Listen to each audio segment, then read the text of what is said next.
Ya, selamat pagi, selamat siang, selamat sore, selamat malam. Perkenalkan nama saya Yehuda Kumartono dengan NIM 2101019130109. Pada hari ini saya akan mempresentasikan studi value engineering kasus perbaikan Jalan Robert dari studi kasus nomor 3. Latar belakang. Laporan rekayasa nilai atau value engineering ini merangkum dari studi yang dilakukan untuk Departemen Minnesota Transportasi atau MNDOT dan difasilitasi oleh HDR Engineering. Penelitian dilakukan 10-13 September 2013 dengan presentasi temuan diadakan 13 September 2013. Jalan Robert merupakan jalan utama milik MNDOT dan merupakan penghubung antara jalur utara dan selatan untuk Saint Paul Barat dengan kelas jalan arteri sekunder. Pekerjaan ini dilakukan untuk segmen Jalan Mendota dan Annapolis dengan Butler Avenue di antaranya. Kondisi existing saat ini antara Mendota dan Butler memiliki 5 jalur tidak terbagi tanpa area parkir, sedangkan untuk Butler menuju Annapolis berkonfigurasi 3 lajur terbagi dengan tambahan area parkir di samping kanan dan kirinya. Ini ada data umum proyek. Lokasinya ada di Robert Street, West St. Paul. Tanggalnya dari 10 sampai 13 September 2013. Pemilik Minnesota Department of Transportation. VE timnya yaitu Michael Arsenault dengan yaitu desain, Tiffany Dagor yaitu traffic, Curtis Kallio yaitu konstruksi, Glenn Long itu VE team leader, Josh Metcalf yaitu desain atau konstruksi, Almik Ramik itu geometri. Ini gambar dari lokasi proyek atau project location-nya. Ini yang hitam ini Robert Street yang akan dilakukan studi oleh tim VE. Jadi mulainya dari Mendota Road ke Annapolis Saint.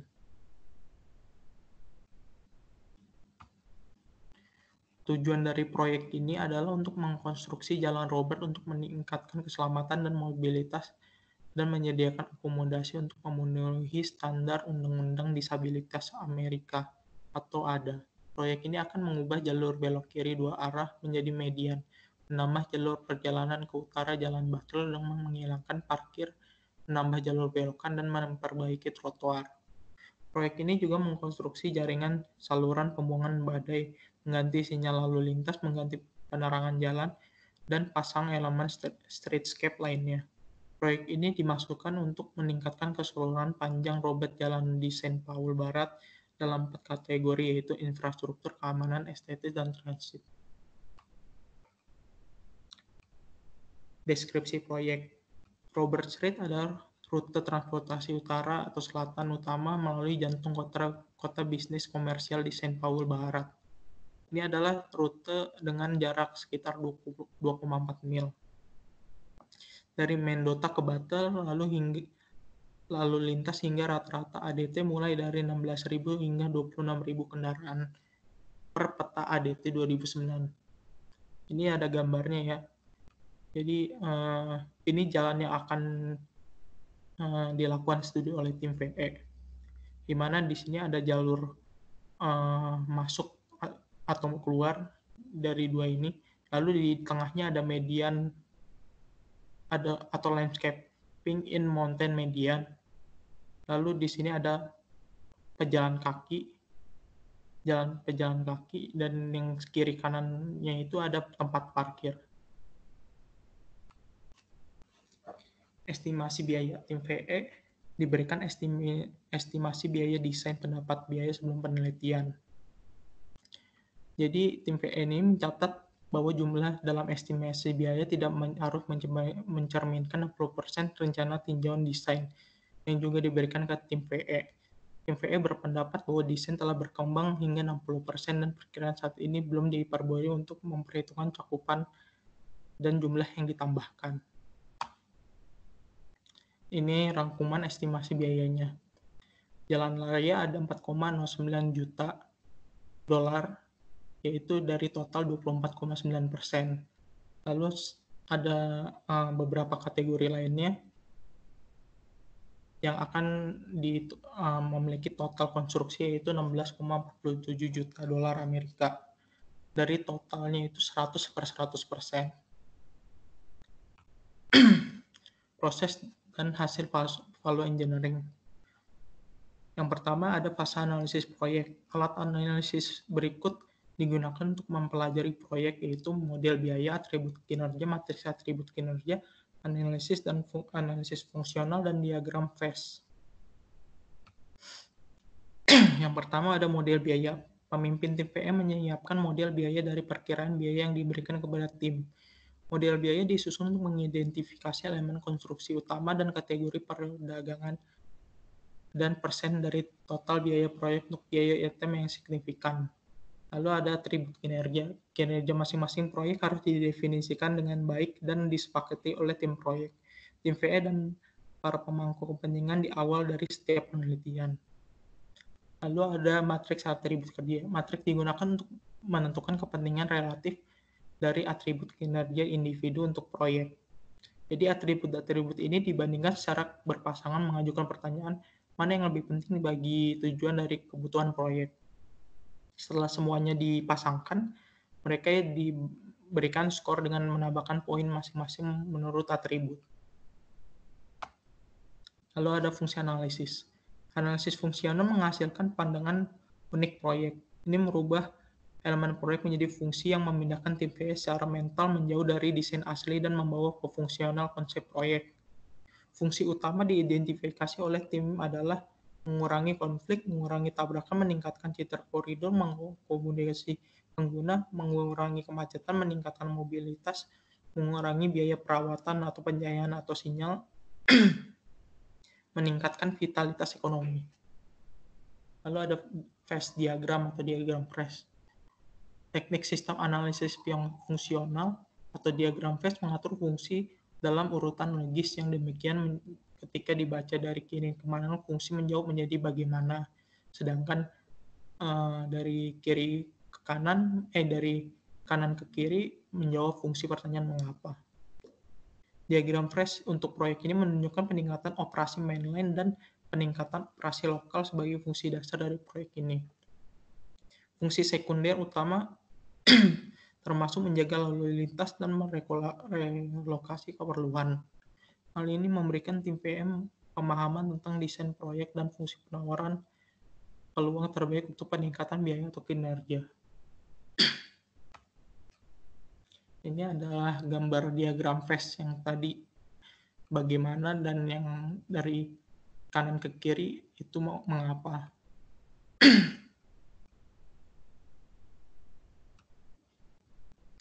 Proses hasil value engineering.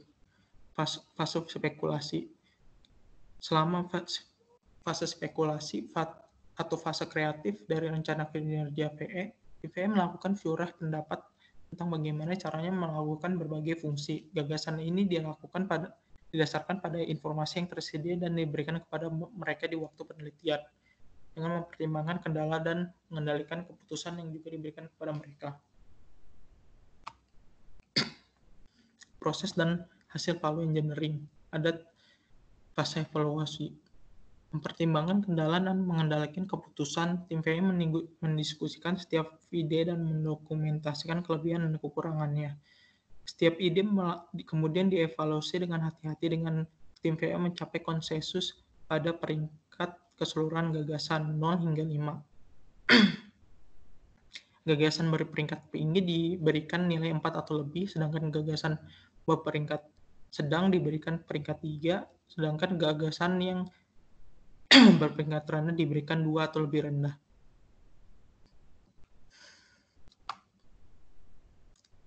Di sini saya memberikan ide-ide yang tadi yang akan dijelaskan oleh tim PE, tapi saya hanya mengambil yang nilai 4 atau lebih. Yang pertama ada ide nomor 7, menghilangkan penghalang sementara, di mana keuntungannya menghilangkan biaya dan waktu untuk memindahkan penghalang. Menyediakan 4 kaki lebar tambahan, menghilangkan beberapa penangkapan kendaraan, dan yang lain. Ada kerugiannya dapat meningkatkan konflik antara pekerjaan dan lalu lintas.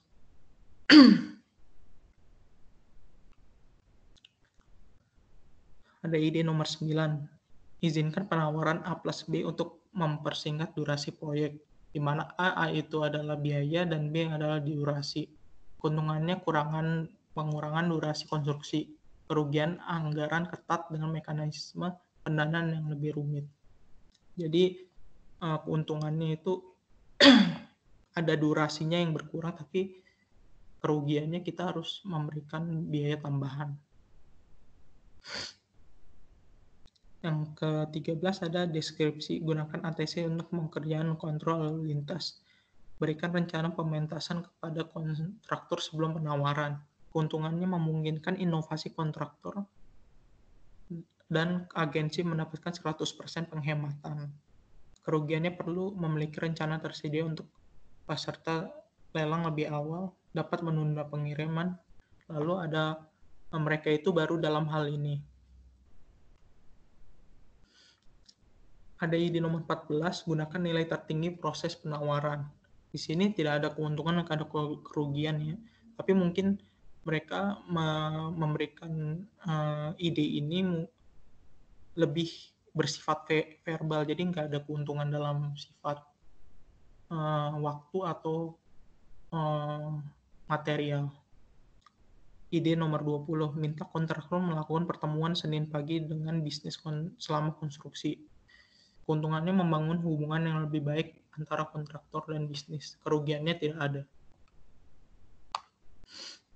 Ada ide nomor 22, yaitu minta pekerjaan utama air dimulai lebih awal dengan kontrak terpisah sebelum kontrak. Keuntungannya pekerjaan utilitas mempengaruhi pementasan, mengurangi resiko ringan 2014, sambungan air sementara merupakan resiko besar bagi kontraktor, mengizinkan pekerjaan dilakukan bahkan jika ROW tertunda.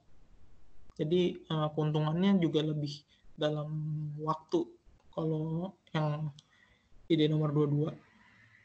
Sedangkan kerugiannya kerugiannya lebih bersifat ini ya, hubungan antara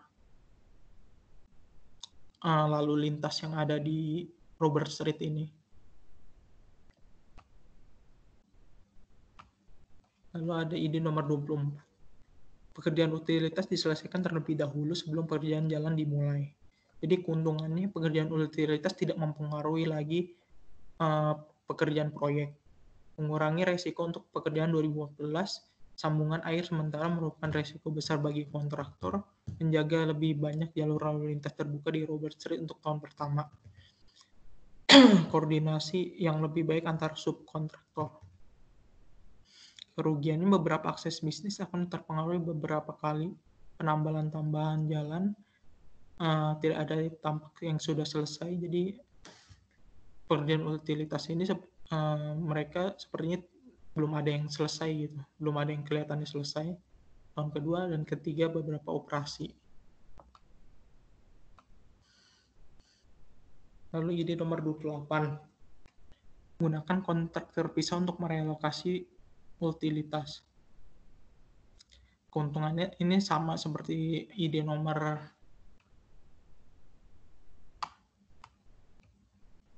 14, jadi keuntungan dan kerugiannya nggak ada.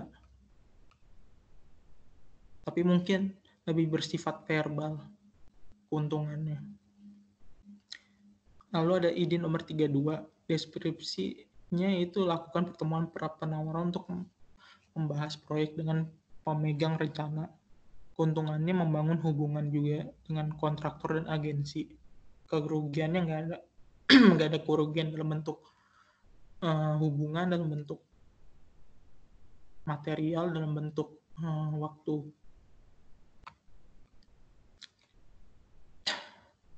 Yang keempat ada fase rekomendasi. Rekomendasi PE disajikan sebagaimana ditulis oleh tim selama studi PE, meskipun telah diedit dari laporan PE untuk mengoreksi kesalahan atau lebih memperjelas rekomendasi, mereka mewakili temuan tim PE selama studi PE.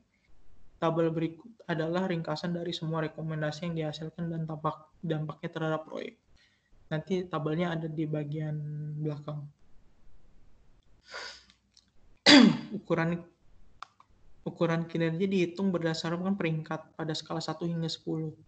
Keseluruhan proyek terhadap masing-masing kriteria dipertimbangkan untuk mencapai skor total. Perbedaan antara rekomendasi dan baseline dinyatakan sebagai persentase perbandingan biaya mencerminkan tingkat detail yang dibandingkan dalam peringkat yang diberikan kepada tim PE. Ada rekomendasi nomor 1, ide nomor 7, menggunakan barel lalu lintas atau traffic barel. Dengan dihilangkan penghalang, pergerakan lalu lintas umum dan pemborong diperbaiki dengan memungkinkan batasan zona kerja disesuaikan lebih mudah untuk mengakomodasi pergerakan individual. Jadi keuntungannya mengurangi biaya, mengurangi durasi konstruksi, lebih mudah untuk mengalihkan lalu lintas, dan lebih mudah untuk menyesuaikan akses melalui zona kerja bisnis lokal. Kerugiannya tidak ada pemisahan positif antara pekerjaan dan lalu lintas. Rangkuman biayanya yaitu dari garis utamanya itu ada 0,18 juta, rekomendasinya itu $0, sedangkan cost saving-nya itu 0,18 dikali dengan 10% markup-nya, yaitu 0,20 yang menjadi 0,20 juta dolar Amerika Serikat. Ada rekomendasi VE nomor 2, rapat mingguan kantor dan bisnis. Jadi rekomendasi ini bertujuan agar kontraktor menunjukkan seorang kemungkinan besar mandor atau pengawas yang akan memberikan pembaruan mingguan kepada pemilik bisnis dan pekerjaan yang diharapkan untuk minggu itu. Jadi keuntungannya lebih memperketat bisnis ya terhadap mandor atau pengawas dengan pemilik bisnis tersebut. Kerugiannya, perubahan jadwal dapat menyebabkan bisnis kehilangan kepercayaan pada kontraktor. Jadi, kalau misalnya sampai jadwal yang harusnya ada yang harusnya dilakukan pada saat itu tiba-tiba terjadi perubahan jadwal karena ada rapat mingguan kantor kontraktor ini nanti bisa menyebabkan kehilangan percaya pada kontraktor. Rangkuman biayanya garis utamanya $0, rekomendasi $0, cost saving $0. Jadi seperti tadi saya bilang ini lebih ke keuntungan verbal dan kerugian verbal.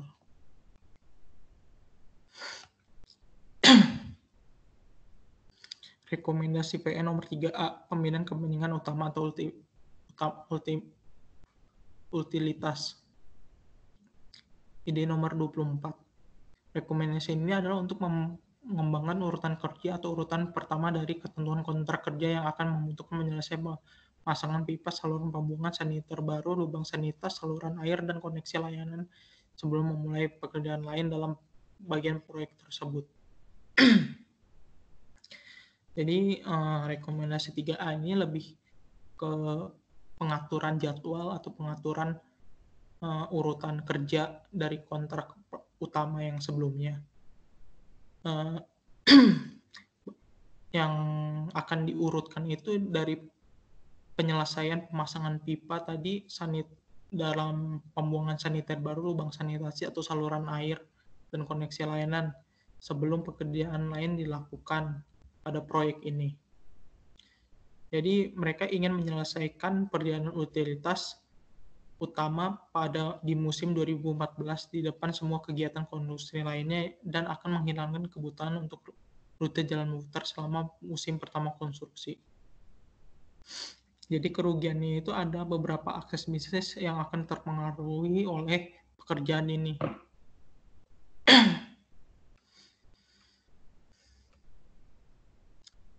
Lalu ada rekomendasi 3B atau mitigasi risiko kontrak utama air terpisah. Ide nomor 22. Rekomendasi ini bertujuan untuk menghapus elemen konstruksi utama air dari proyek perbaikan jalan Robat dan mengembangkan dan menawar proyek konstruksi terpisah khusus untuk pemasangan pipa induk dan koneksi layanan baru.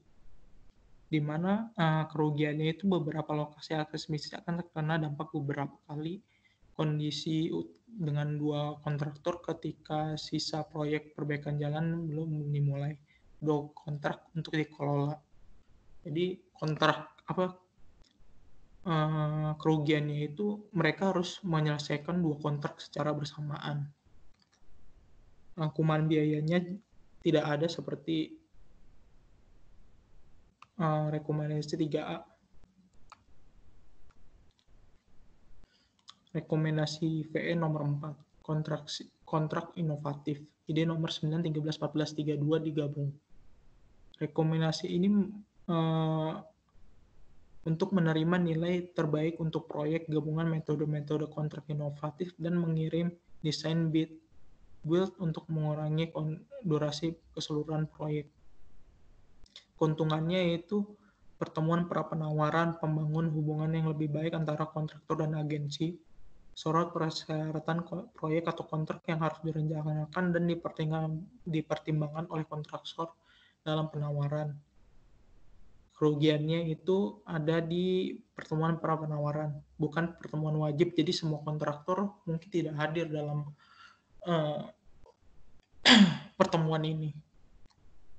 Rangkuman biayanya juga tidak ada, jadi nggak ada rugi dalam material, waktu ataupun hubungan, tapi keuntungannya itu bisa menambah hubungan yang lebih baik antara kontraktor dan agensi. Jadi ada yang terakhir itu ada hasil rekomendasinya ini. Jadi tadi rekomendasi itu digabung supaya mendapatkan hasil rekomendasi yang bisa diterima oleh pemilik. Yang pertama ada rekomendasi 1, gunakan barel lalu lintas dengan penghematan biaya $0,20 juta. Waktu penghematan 1-2 minggu. Kinerja yang diberikannya itu 9%. Ada rekomendasi 2, rapat mingguan kantor atau bisnis dengan penghematan biaya tidak ada, waktu penghematannya juga tidak ada karena tadi ya pertemuan tadi itu tidak dibutuhkan berapa banyak waktunya. Jadi kan mereka kan bertemu kan pagi doang. Senin pagi doang. Jadi nggak terkualifikasi lah waktu penghematannya itu. Kinerjanya 3%. Lalu ada 3, pemindahan kepentingan utama. Penghematan biayanya tidak ada, tapi waktu penghematannya ada 6 bulan. Kinerjanya 11%. 3B, mitigasi risiko kontrak utilitas terpisah. Penghematan biaya tidak ada, waktu penghematan tidak ada, kinerjanya 9%. Karena yang tadi 3B ini lebih ke pemilahan kontrak itu tadi. Pengaturan kontrak. Lalu ada ide nomor 4, kontrak inovatif. Penghematan biayanya tidak ada, waktu penghematannya 6 bulan. Kinerjanya 11%. Jadi perbandingan biaya dicerminkan perbedaan atau delta antara ide dasar dan rekomendasi PE. Sering kemajuan proyek, nilai-nilai ini dapat dipengaruhi untuk mencerminkan hasil aktual yang diimplementasikan. Nilai-nilai ini ditampilkan telah disesuaikan sebesar 10% untuk mencerminkan tambahan biaya kumulatif. Lalu ada biaya kenaikan harga lainnya, yaitu tunjangan barang lainnya itu 5%, mobilisasi itu 5%, total kenaikan harganya 10%.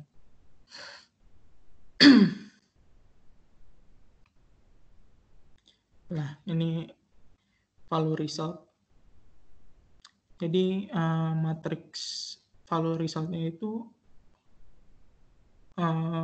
yang pertama ada menggunakan traffic barrel dengan kinerja 543, perubahan kinerjanya 9%, cost-nya 15,1 juta dolar, perubahan harganya 1%, indeks value-nya 35,88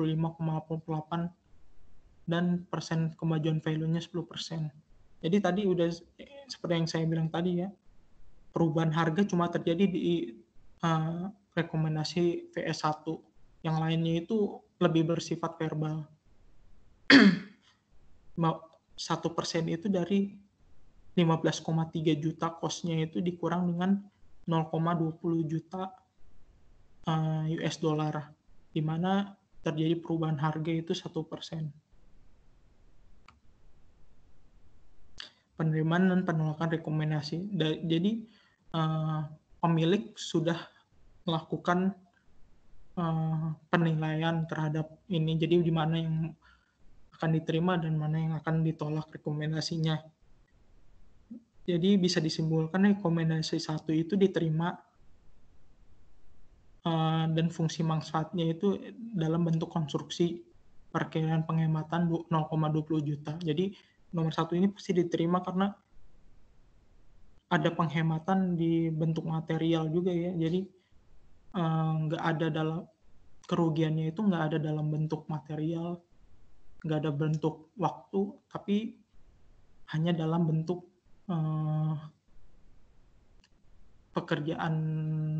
pekerja mereka dengan aktivitas lalu lintas. Lalu ada rekomendasi nomor 2, rapat mingguan kantor bisnis diterima sama mereka dalam bentuk konstruksi. Mereka nggak apa-apa nerima ini karena nggak